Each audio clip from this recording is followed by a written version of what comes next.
Howdy, Lise. How are ya? Hanging in there, Dewey. How are you? I'm doing well. I've come to the conclusion that the conclusion of all of this is going to happen at some point in time in the future. I have no real control over it. I'm not going to dwell on it. I'm going to keep moving forward. How about you? Same. I mean, it's all about controlling the controllables, right? And so much is out of our control right now, but we still have quite a few things that we're controlling, and things like our health and our mental state and our food intake and our exercise and expanding our world by doing things like reading books that you might not have read or catching up on movies that you wanted to see or um, learning a new task or craft or hobby or skill. I'm blown away at all the kind of social media posts I'm seeing about people learning new things like, learning how to cook for the first time or learning how to knit or painting. Or for me, I'm doing puzzles. I'm still on the same puzzle I started at the beginning of all this. It's a big one. But it's for me, it's kind of fun to see what people are doing, how they're utilizing this time to grow as human beings. I think it's kind of cool. I think we led the charge unbeknownst to us because there are many in the world that we're in, right? We're in the tennis world, and so we probably see more tennis related content on social media feeds than most people. But the number of people who are putting out content at various levels, different things, is grown exponentially, right? We jumped into this, I don't know what, a month before all of this started, but with Yeah. no anticipation that we would be doing this in the middle of this because nobody knew what this was. Yeah. So Yeah. we started this journey a little bit ahead, but it's been interesting to see people try to do the kinds of things that we're doing with this show, or that you've been doing with Parenting Aces for a very long time. And I think we're starting to see some people come up with some pretty creative and good ideas on how they can help people. What things have you started seeing that have really caught your eye and said, ah, that's it, somebody got it, somebody thought out of the box and they got it, nailed it? Well, one of the things enjoying personally watching is the challenges that the pro players are putting out, and then people kind of jumping in and taking on the challenge. So the latest thing was Roger Federer posted, himself volleying against a wall and how many volleys could he get in a row. And so now all of these other professional players, but also I'm seeing coaches, I'm seeing fans, I'm seeing junior players kind of jump in and post their acceptance of the challenge and volleying up against the wall, and I love that. I'm also seeing some great like fitness content from, of course, people like Dean Hollingworth, who I've been sharing his content for a while now since I met him at the WTCA conference 2 years ago, I guess, 2.5 years ago now. But there's all sorts of really great fitness content out there that's some tennis specific, but some more general. And I love that. And then the other thing that I'm loving seeing is these weekly webinars that USTA Player Development's putting on now. And y'all know sometimes I go off on USTA, but I want to give them We props all for do. this because I think they're doing a really good job with these webinars, and they're bringing in some really qualified experts that who are providing concrete information, really useful tips and information that I think everybody can benefit from. And so I'm pleased to see that. I think, what's going to be interesting, Dewey, and I'd love your take on this, is the whole notion of what's happening with college tennis and college recruiting. What are you Yeah. seeing around that? Well, we got an email from our CEO sometime last week, and I believe it was actually the same day that you had a podcast type of thing with someone talking about the college situation and the Yeah. where recruiting is going over this period of time, I think it's still somewhat up in the air, because we don't know what's going to happen with football, right? So we know basketball money didn't happen. That Right. impacts, and I was watching the one that you did specifically, and you were talking to someone who was saying, a lot of programs have already spent that money, and while for things that are going to happen in the future, and it might not necessarily, that money isn't going to come back to them. They're not going out and asking those vendors for the funds back. So that is money that was spent that's going to have to come out of a budget which didn't receive the basketball money. Now, football money doesn't come, which is an even bigger pool. What happens with non-revenue sports?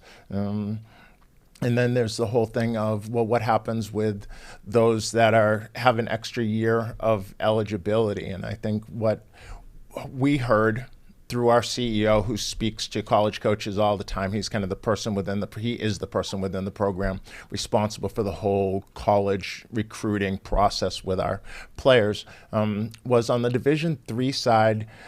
They're not anticipating a ton of those players coming back. That some of them have a requirement they be enrolled full time. They're moving on to internships. They're doing things, and so that may not be a huge thing. On the D1 side, the advice that kind of came to us is, if you are someone who has an offer on the table, makes sense to take that offer right now rather than holding on and waiting to see what happens. Lock in a commitment if possible. So those are a couple of things that came through in an email to us. What other things really struck you in the conversation that you had? Well, those two things, and I've been in the last couple years pushing Division Three really hard because I think it's a great option for a lot of junior tennis players. And I think with all of this going on, and like you said, that basketball money not coming in, and now, who knows if the football money's coming in. Division Three has never offered athletic scholarships, but even at the Division One level, where they do have athletic scholarships, it doesn't necessarily mean those scholarships are going to be funded. And if the revenue isn't coming in, as we know from basketball already and possibly from football, even schools that have traditionally been fully funded are maybe not going to have the money available for scholarships, and maybe are going to be looking harder at players who have the ability to self-pay for their education and not rely on that athletic scholarship money. So for me, as somebody who is pushing D3, I think this is a reason to push it even harder. Mm-hmm. That, I think we're going to see fewer changes at Division III schools, whereas we're going to see probably some pretty drastic changes at a lot of the D1 schools. So we both have a connection to Georgia, right? And I would Yeah, suspect University of Georgia will see a lot more Georgia players because of the ability to use Hope Scholarship, so the lottery money, to fund right. college tuition, which has always meant that it was an advantage for them for recruiting players from Georgia, because there was essentially a 50% scholarship built in for kids who had good grades and were natives to Georgia. It might be even more important now. I know that they had used it on the men's side, particularly where there were less scholarships, to be able to Hmm. stretch those scholarship dollars. And then if you were to look at the well-heeled who can self-fund, when John Roddick, Andy's brother, was at University of Georgia, the family felt like that Manny Diaz had done such a great job with John that they said, okay, we don't need the money, that you take back his money and use it to bring in additional good players, which led to an NCAA, or in part led to an NCAA championship while John was there. Might be more of that. And tennis is certainly, we're lock, chalk, not filled to the brim, but a good bit of our pot is full of people who have set the money aside for college early on in their child's lives. And tennis is kind of the thing which differentiates them between some other kid whose parents potentially are going to put their name on a building and have good grades and all of those other things, Right. to get in. I So mean, another piece that I thought was really interesting too is this whole notion of what's happening with the ACT and the SAT, right? So the last tests were canceled. We don't know yet what's going to happen with the summer test dates, but what we're yes, my hearing youngest daughter was is supposed to take the SAT, and yeah. Hmm. yeah. So what we're hearing is that schools may now be saying, you don't have to have a test score. We're going to look at your package, your admission package, or your application package based just on your GPA and your extracurriculars and all of the other things, but we're not going to worry about test scores. And what we're also hearing is that maybe some schools are going to change their academic requirements because they need butts and seats. Schools have to fill their dorms, they have to fill the classrooms with tuition paying bodies so that professors can be paid, so that operating expenses can be covered, et cetera, et cetera. So it's going to be really interesting to see what happens in terms of all of that. And the word on the street is the Ivies aren't going to make any changes, right? I Right. mean, they've got lines and lines and lines of people waiting to get in, so they're not hurting. But it's maybe that next tier academically of schools where we may see some changes. Or is this the straw that breaks the camel's back, as we've been talking for decades of tuitions rising, making things really ridiculously expensive and people being saddled with student loans for forever? Is this maybe something that breaks it where at least a certain portion of everybody's collegiate experience is going to be e-learning, and maybe there just isn't going to be all of those people in dormitories. Maybe the parties that exist at the fraternal organizations, maybe in some cases, are just going to go away, and Yeah. those physical facilities get repurposed into something else. And I have no idea what that something else is. But I'm sure that there are people who are looking, saying, well, this might not be the same. And so we have to figure out what is going to come next. And that's what I've started seeing in the tennis world is the online offerings are starting to get pretty good, that it's not just a challenge. And speaking of challenge, I'm going to go back to your challenge thing and talking about Roger Yeah. Federer. One of the ones that has gone viral recently came from a program in Spain that we're doing some things with, the Soto Tennis Academy, and one coming Yeah. up with, there was I an love apple on a them. I young love lady's Coach head, and Dan. he hit the ball Yeah. from behind and whacked the ball off of the girl's head. And it had, well, couple 100,000 views, I think, when I looked at it this morning, which just kind of came out of nowhere. But they've been, we're actually, you talk about fitness shows, we're doing a fitness show with them that starts next Tuesday. So the Awesome. fitness directors here at ATA and the fitness director at Soto we're putting together a show. But they've been really good at making sure that their athletes are prepared for what's going to come afterwards. So while they're putting out a lot of Yeah. the fun stuff that's going viral, they are also doing things in a way where the athletes know that when they come back, there will be better in certain ways, even though that they may be rusty hitting balls and things like that. They know that they'll be more prepared in other ways. Have you seen anybody who's doing that kind of thing, or starting to offer those kinds of online courses for players, things like that? I think I saw something on Sure. the Parenting Aces with Craig Shaughnessy. Or, Yeah, yeah. Craig O'Shaughnessy's doing a lot of offerings right now, and hopefully people follow him on Twitter or pick up on his stuff on our Facebook page. He posts in our group all the time, his latest stuff. So he's doing stuff. Mark Kovacs is doing stuff along with Jorge Capistani. They're offering a free course right now. I think today maybe the deadline to sign up for that one. I'm seeing all kinds of fabulous online stuff from coaches, from academies. Um, I'm seeing, the mental side of the game, courses developing around that.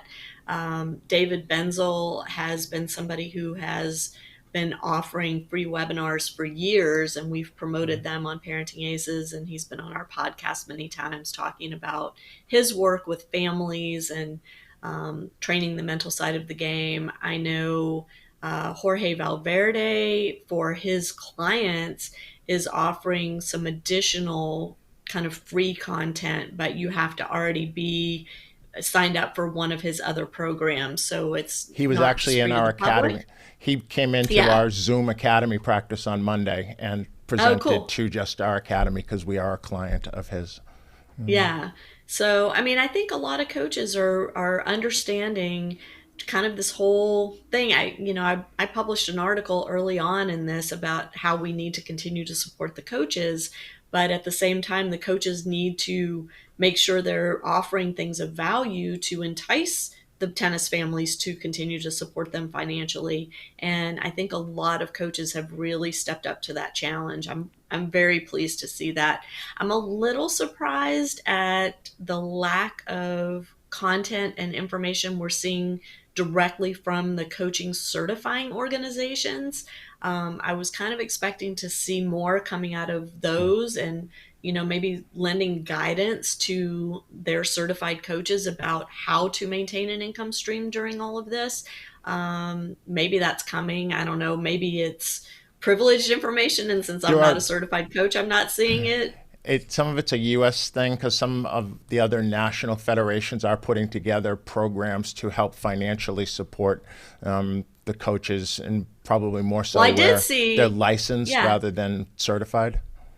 I did see the LTA stepped up to do something, and we're kind of waiting to see what's going to happen here. And I know a lot of coaches are having conversations amongst themselves.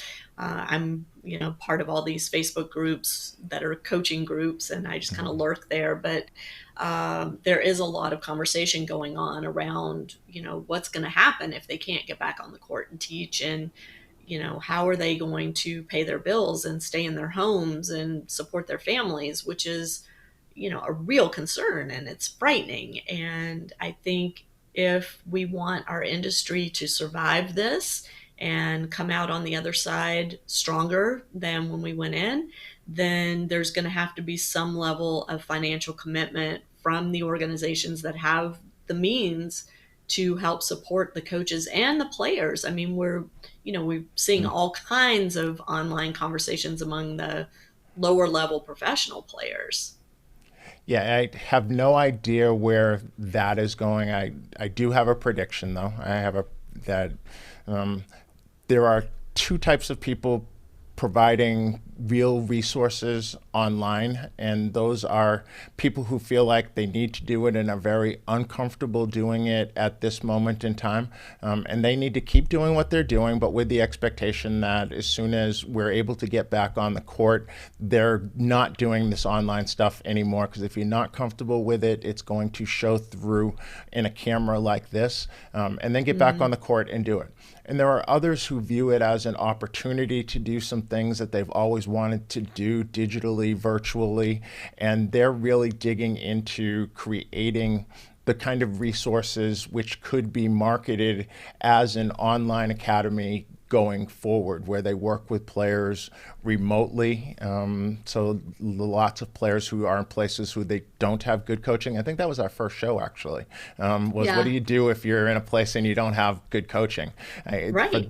For those people, the offerings that are going to be available at the end of this are going to be phenomenal, because people are figuring out how to work remotely by using Zoom and Facebook Live and things like that, and then creating the content and creating the resources to be able to help people work through it on their own, being able to do video analysis of players remotely and comparing them to other players. All of those things which have been available are now starting to get packaged by people that have the time to dig into it and the need to dig into it because they have to service the players that they already have. So I think that's just Right. going to be that's going to be a great benefit to the tennis community coming out of this. Agreed. And I'll be remiss if I don't mention a couple people, but I know Todd Whittam, who is in Florida, who people that listen to my podcast, Todd's a regular on there, but he's doing exactly that. And we have created a playlist on our YouTube channel with his little short instructional videos. Also, Emma Doyle is doing some stuff, and the WTCA Facebook page has a lot of really good online instructional information as well. So I want to throw that out for those of you on Facebook. Check out the WTCA, it's the Women's Tennis Coaching Association, and there are a lot of coaches on there posting some great content for at-home learning. So cool. Well, I think we're just over our 20-minute mark. It didn't take long look today. at us. And I don't think we whined about people, not taking things seriously. I think it's starting to show that people are taking things seriously.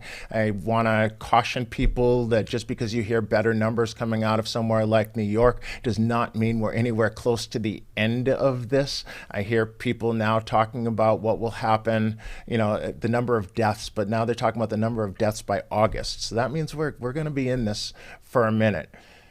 Yeah. Yeah. And to end on a happy note, I want to just say today is the first night of Passover. So I want to wish a happy Passover to those who observe. And Sunday is Easter. And I want to wish a happy Easter to those who observe. And hopefully y'all have found ways to connect with your loved ones digitally for these holidays. I don't know if there's some other holiday going on that I'm just not aware of, but if there is, or even if there isn't, I hope that everyone is finding a way to stay connected with those they love. Yes, ma'am. And you stay safe, Lisa. We will talk to you all next week. Take care. It's a date. See you, Dewey. Bye.